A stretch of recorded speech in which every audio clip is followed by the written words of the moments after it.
The giant crystal room of the Galactic Council buzzed with sounds from 1,000 different air machines. Each machine was made to help different alien species breathe while they ruled the galaxy together. Council Speaker Vorthok moved his tentacles. As an emergency message came through their old communication system, a flickering blue light appeared in the center of the room, showed a dying alien that looked like it was made of glass and light.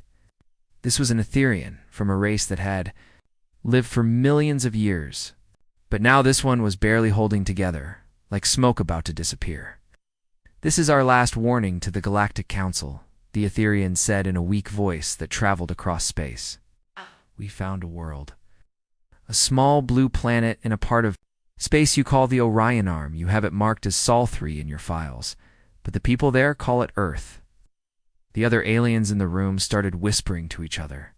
The Orion Arm was far away, and nobody thought it was important. Most aliens never even went there.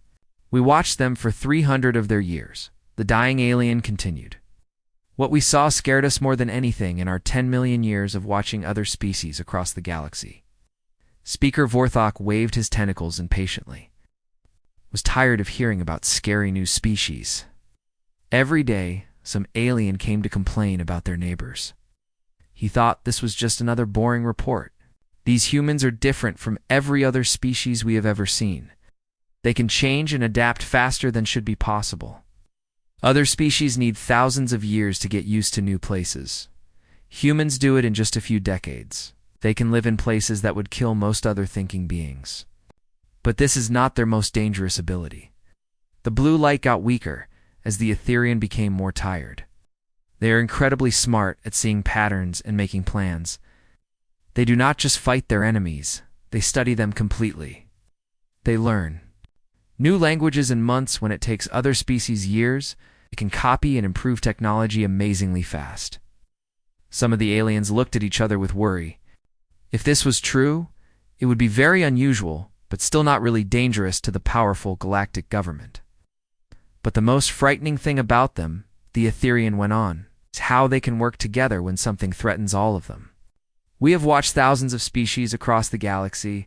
None of them can stop fighting each other and work together as fast as humans do when they face a common enemy."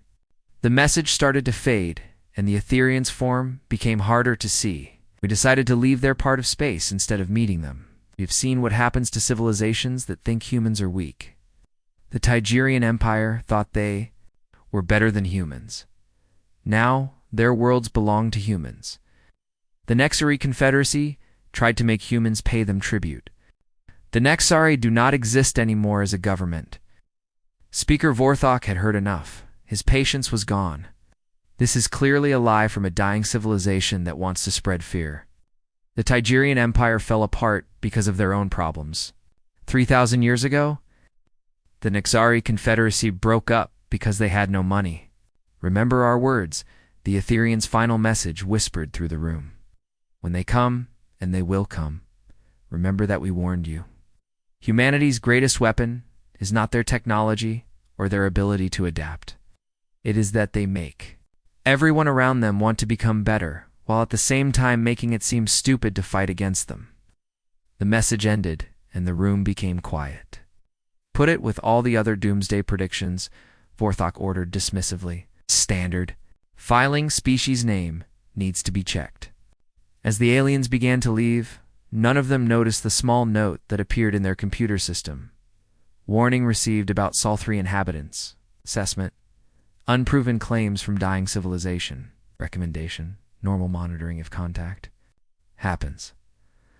The file was buried deep in the huge archives of the Galactic Council. It joined thousands of other warnings, prophecies, and scary predictions that had piled up over millions of years of galactic government. The computer system stored it away where nobody would look at it again. The Etherian's warning talked about humans making others want to become better. But the Council aliens were too proud and too sure of themselves to believe that any young species could teach them anything.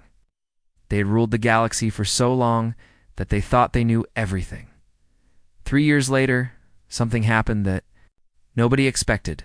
Human ships appeared at the edge of Council space. They were small and looked primitive, but they moved with purpose. The ships waited exactly where the galactic laws said they should wait. They followed the rules perfectly, as if they had studied them for years. The first human message was polite and respectful. He spoke perfect galactic standard language, even though no one had taught it to them. He said they came in peace and wanted to learn about the galaxy. But deep in the Council's computer files, the Etherian's warning waited. It contained the truth about what was coming. The galaxy had been warned about Earth, but nobody had listened.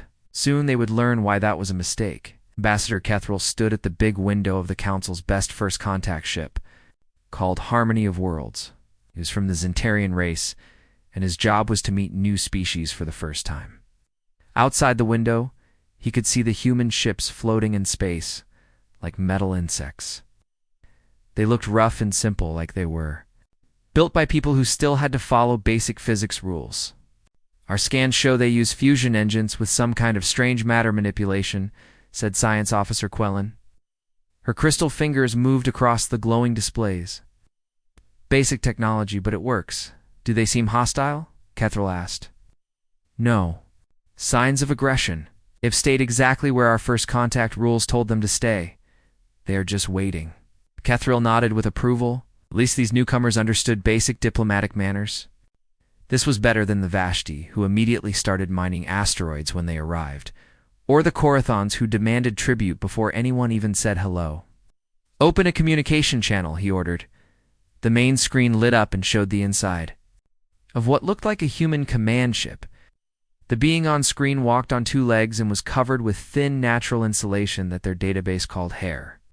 It had two eyes facing forward that immediately looked at Kethril with uncomfortable intensity. Greetings, the human said in perfect galactic standard language. I am Commander Jinwoo Kim of the Terran Exploration Fleet. We come seeking dialogue.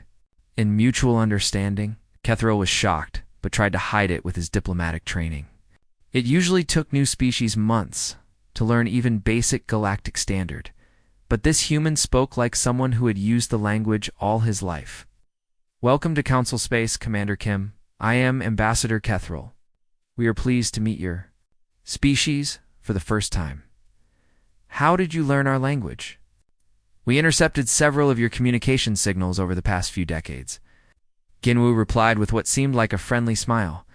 Your language patterns were very educational. Something about how the human said this made Kethril feel uneasy, but he continued with the standard procedures. We would be honored to escort your delegation to the council chambers for formal introduction to the galactic community. That would be wonderful, Jinwoo said.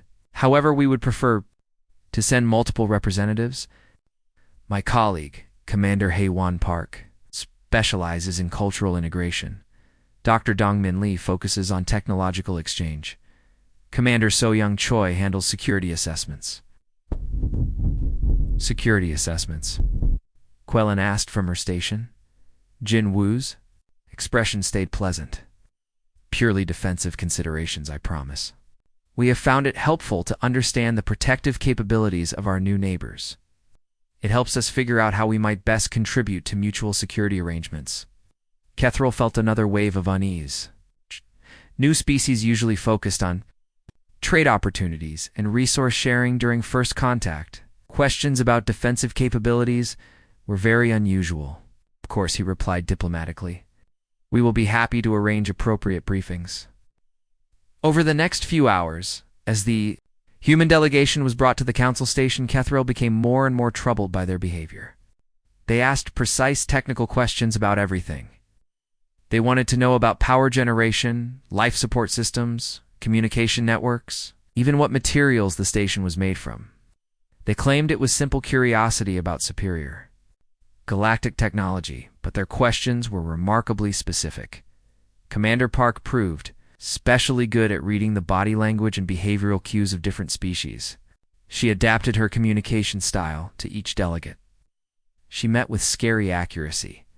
Dr. Lee showed a frightening ability to understand complex technological concepts after only brief explanations.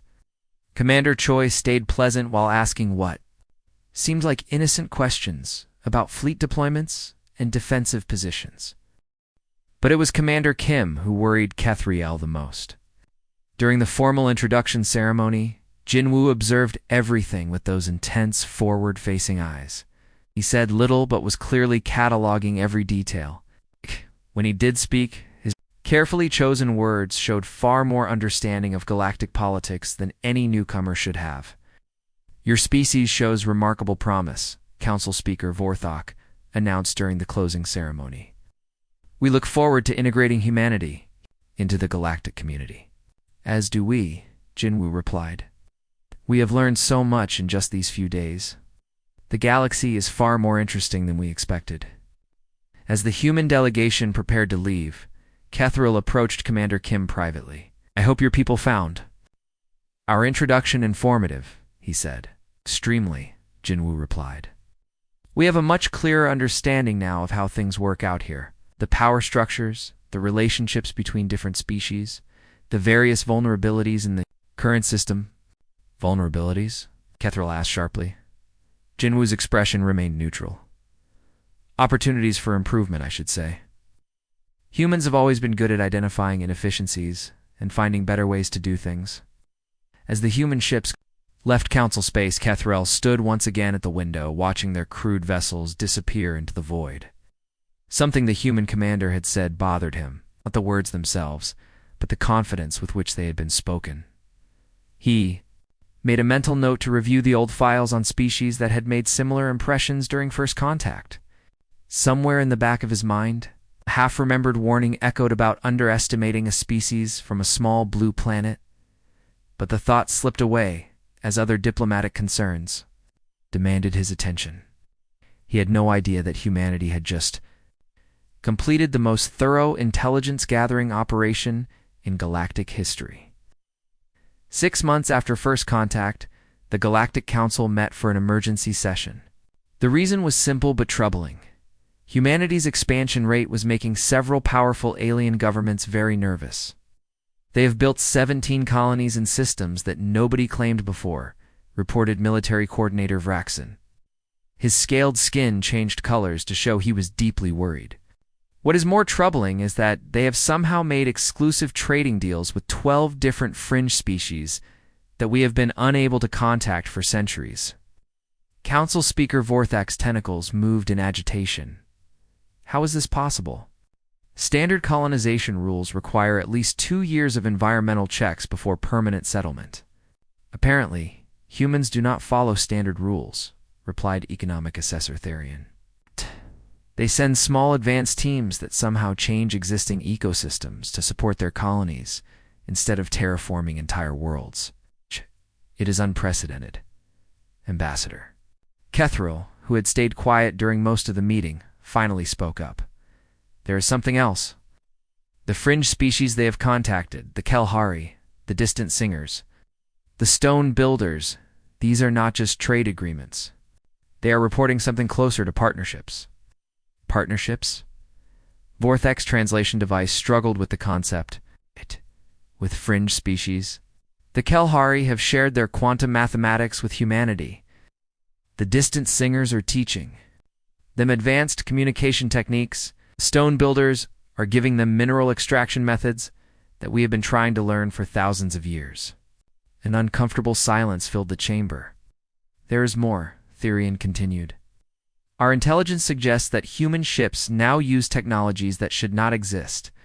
They are using Kelhari quantum drives, distant singer communication arrays, and stone builder processing techniques. Somehow, they are combining technologies from completely different species into working systems." Military Coordinator Vroxen's skin turned deep red.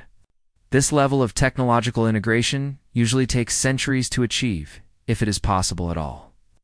How are they doing this in just months? Before anyone could answer, an aide came to Vorthok with an urgent message. The council speaker's tentacles curled as he read the communication. "It seems we are about to find out," he announced.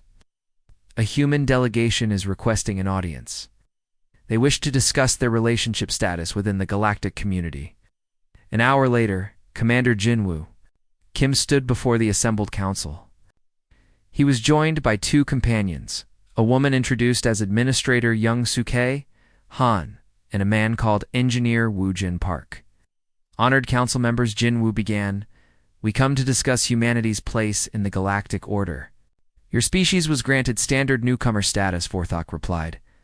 The designated sector should provide plenty of space for your development. About that, Administrator Han said with a polite smile, we have found the current arrangement somewhat limiting. Our analysis suggests that several systems within our designated sector contain resources that would be more efficiently used through expanded operations. Analysis. Economic assessor Therian leaned forward. What analysis? Engineer Park stepped forward and produced a holographic display that appeared above his device. We have conducted comprehensive surveys of all systems within a 50 light-year radius of our designated space. This includes detailed resource assessments, strategic value calculations, and optimization projections. The hologram showed a three-dimensional map that made several council members shift uncomfortably. It displayed not just the human sector, but detailed information about council territories, trade routes, and resource distributions. How did you get this information? Military Coordinator Vraxin demanded, his skin now bright red. Public sources. Mostly, Jinwoo replied calmly. Trade records, navigation data, historical surveys. We are quite good at putting pieces together. The point is, Administrator Han continued, we believe there are opportunities for improved efficiency in how galactic resources are allocated. We would like to propose some alternative arrangements. Alternative arrangements? Vorthek's tentacles were now moving visibly. Jinwoo activated another display. We have identified 17 systems currently under Council jurisdiction that would benefit from human management techniques. In exchange, we are prepared to share certain technological innovations we have developed through our partnerships with our new friends. The display showed detailed analyses of Council military capabilities, economic weaknesses, and political relationships. Information that should have taken decades to compile, if it could be obtained at all. This is intelligence gathering, Vraxin accused. You have been spying on us since first contact. We prefer to think of it as due diligence, Jinwoo replied. We have found it helpful to understand our neighbors before entering into long-term relationships. Administrator Han smiled pleasantly. Of course, if the current arrangement works better for everyone, we are happy to continue as we are. Though I should mention that several of our new partners have expressed interest in expanded cooperation. Threat hung in the air like a weapon. The fringe species that had allied with humanity controlled key resources and strategic positions that the Council had spent thousands of years trying to access. Engineer Park added quietly, we have also identified some concerning vulnerabilities in Council space. Communication networks that could be disrupted.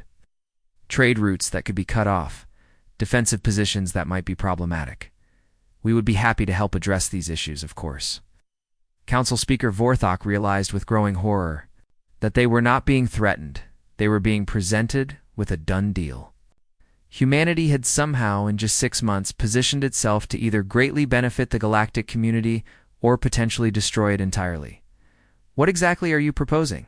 He asked finally. Partnership, Jinwoo replied simply. Real partnership. Not the typical master-client relationship you offer newcomers, but genuine cooperation between equals. The galaxy was learning that humanity did not conquer through force. They conquered by making resistance pointless. The hegemony war started. Over a mining dispute in the Cygnus sector? It was a typical conflict that had happened dozens of times over the past 1,000 years. The Corathon hegemony and the Vashti collective both claimed the same resource-rich system. And as usual, the Galactic Council could not help them reach a peaceful solution. What made this conflict different was that it was the first major war since humanity had arrived in galactic politics. Fleet, Admiral Zexkin of the Corathon hegemony, felt confident as his armada of 800 warships moved. To secure the disputed system, the Vashti had responded with their own fleet of similar size. And military experts predicted a standard war that would last several years before one side won. Neither side had thought about humanity in their plans. Commander Jinwoo Kim, called Terran Fleet Coordinator, watched the developing conflict from the bridge of the New Soul, humanity's newest diplomatic vessel. Beside him stood Captain Yoonji Essio, military liaison, and Dr. Min Ho Young, the Terran Commonwealth's chief strategist. Both fleets are positioning for standard battle procedures, Captain SEO reported. Korthon forces are taking high orbital positions while the Vashti are setting up defensive screens around the primary asteroid mining platforms. Casualties? Jinwoo asked. Early estimates suggest between 40 and 60% losses on both sides before decisive battle, Dr. Jung replied. Standard wearing down warfare. The survivors will spend the next decade recovering while refugee populations strain council relief systems. Ginwoo nodded grimly. Time to implement Protocol 7, sir. Captain CO looked uncertain. The council has not requested intervention. The council will thank us later, Ginwoo replied. Deploy the mediation fleet. What happened next would be studied in military schools across the galaxy for generations. As the Korathon and Vashti fleets moved for their opening battles, space around the disputed system suddenly filled with human vessels. Not warships, the humans had no traditional military fleet. Instead, they sent what they called peacekeeping vessels, ships designed around completely different principles than anything the galaxy had seen before. Fleet. Admiral Zexcon received the first message from the human fleet 15 minutes before his scheduled attack. Admiral Zexcon, this is Fleet Coordinator Kim of the Terran Commonwealth. We are here to prevent unnecessary loss of life. Human vessel. Withdraw immediately, Zexcon replied. This is a military operation between sovereign powers. I am afraid we cannot do that, Admiral. However, we are not here as fighters. We are here as mediators. There is nothing to mediate. The Vashti will withdraw or be destroyed. Admiral, before you proceed, I think you should review the tactical analysis we are transmitting to your ship. Zexcon's tactical officer suddenly looked up from his console, his expression confused. Sir, they are sending us detailed scans of our fleet, positions, weapon capabilities, and our strategic weaknesses. The main display activated, showing a comprehensive analysis of the Korathon fleet that was more detailed than their own internal assessments. Every ship was identified by class, weapons, crew number, and tactical capability. More disturbing, the analysis highlighted 17 different ways the human fleet could disable the entire Korathan armada without destroying a single vessel. This is impossible, Zexcon muttered. Admiral Ginwoo's voice continued calmly. We have just sent similar analyses to the Vashti fleet. Both sides now have complete intelligence on the other's capabilities. Continuing this battle would be inadvisable. Across the system, Vashti Fleet Commander Theses was staring at identical information about her own fleet's weaknesses.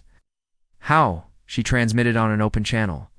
How do they know our tactical configurations? Pattern analysis? Dr. Jung's voice joined the conversation. We have been observing galactic military doctrine for several months now. Your strategies are quite predictable once you understand the underlying assumptions. Captain SEO activated. Another display. Both fleets are now effectively neutralized. Admiral Zexcon, your ship's targeting systems have been temporarily disabled through harmonic interference with your quantum targeting arrays. Commander Thesis, your defensive screens are currently operating at 60% efficiency due to gravitational modifications we have introduced to local space-time. You are jamming our system, Zexcon demanded. We prefer to think of it as enforcing a cooling-off period, Jinwoo replied. Your systems will return to full functionality once you have both agreed to mediation. What followed was a masterclass in human problem-solving that left both fleets stunned. Rather than forcing a solution, the humans systematically addressed the underlying causes of the conflict. Dr. Young presented alternative resource extraction methods that would allow both sides to benefit from the disputed system. Captain SEO outlined security arrangements that would protect both species' interests. Ginwoo facilitated negotiations that turned a zero-sum conflict into a collaborative opportunity. Within 6 hours, the war was over, not through victory or defeat, but through the realization that the conflict itself had been unnecessary, as both fleets departed in opposite directions. Many of their crews, carrying new jobs in the joint mining operation the humans had proposed, Fleet Admiral Zexcon found himself in private communication with Commander Thesis. Did we just get outmaneuvered by a species that claims to have no military, he asked. Worse, Thesis replied. They did not just stop our war. They made us realize how stupid it was to begin with. The galaxy was beginning. To understand what the Etherians had tried to warn them about, humans did not conquer through force. They conquered through making conquest seem like cooperation.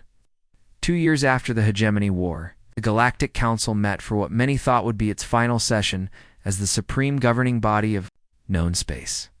The chamber looked the same crystal walls, the same air machines, the same ancient seats of power, but everything had changed. Council Speaker Vorthok no longer held real authority. That distinction now belonged to the being sitting quietly in what had once been the observer. Section Director Kunmin Park of the Terran Commonwealth Council.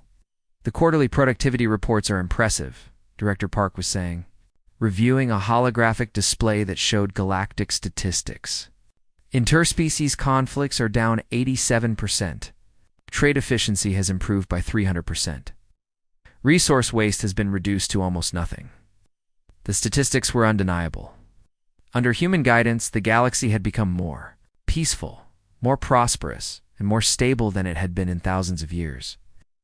The question that haunted many species was whether this was cooperation or the most sophisticated conquest in galactic history.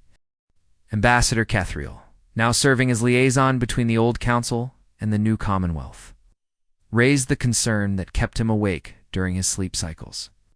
Director Park, we appreciate the improvements, but many species are concerned about independence. The Commonwealth's suggestions carry considerable weight. Director Park smiled with what appeared to be genuine warmth. Ambassador, every species in the Commonwealth retains complete control over their internal affairs. We simply provide coordination for mutually beneficial projects. Coordination backed by the most advanced fleet in the galaxy, muttered Military Coordinator Vroxin. The peacekeeping fleet exists to prevent conflicts like the Hegemony War, Park replied calmly, which, I should note, cost both sides nearly 40% of their military capabilities and accomplished nothing useful. Vraxin's skin shifted through uncomfortable colors. The Commonwealth's peacekeeping philosophy had made traditional military power structures obsolete. Why maintain expensive fleets when humans could disable any aggressor without firing a shot? Economic. Assessor Therian raised another concern.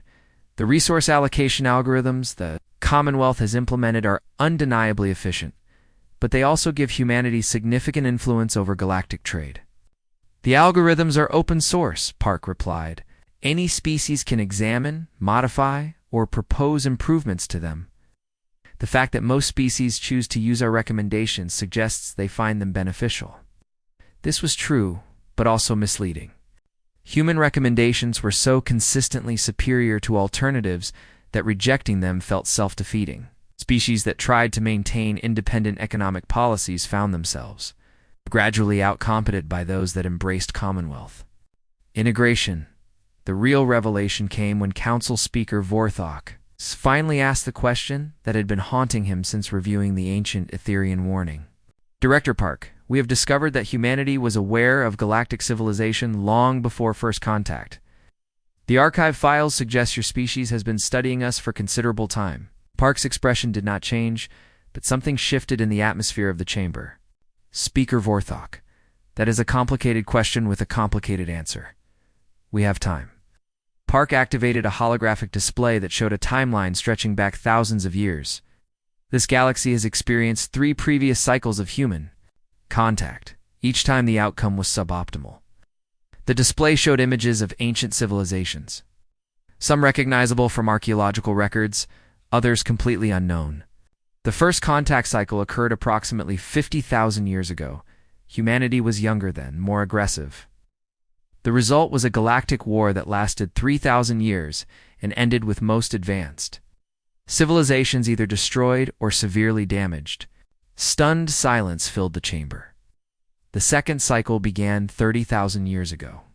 We had learned restraint, but not wisdom. We became galactic emperors, ruling through benevolent tyranny. The result was stagnation, a stable galaxy where progress ceased and species began to decline from lack of challenge. The images showed vast human empires spanning star systems, with other species relegated to subordinate roles. The third cycle was 20,000 years ago. We attempted complete integration, sharing all technology, eliminating all barriers between species. The result was chaos. Species lost their distinct identities, and the galaxy became homogeneous. We realized we were destroying the very diversity that made the galaxy worth preserving. Park paused, letting the implications settle. After the third cycle, humanity made a decision. We would withdraw from galactic affairs, till we had learned enough wisdom to interact with other species without destroying what made them unique. The Etherian warning, Vorthok whispered, was sent by us, Park confirmed. A previous human expedition that chose exile, rather than repeat the mistakes of the past. They hoped their warning would prepare the galaxy for our eventual return. So this is the fourth cycle? Ambassador Ketrel asked. Yes, and hopefully the last one that requires such dramatic adjustments. What makes this cycle different? Therian asked. Experian, Park replied simply. We have learned that the galaxy does not need human leadership, it needs human partnership. We have discovered that the goal is not to make other species more like humans, but to help them become the best versions of themselves. And if we choose not to participate? Vorthok asked. Then you do not participate, Park replied. The Commonwealth is voluntary. However, we have found that most species, when presented with clearly superior alternatives, tend to make pragmatic choices. As the session concluded, Director Park made an announcement that surprised everyone. The Commonwealth Council has voted to begin the transition protocol. Over the next 50 years, human involvement in galactic governance will be systematically reduced. Our goal is to create self-sustaining systems that no longer require our direct participation. The galaxy had been warned about Earth, but no one had listened. Now they understood why the warning had been necessary, and why ultimately it had been a gift.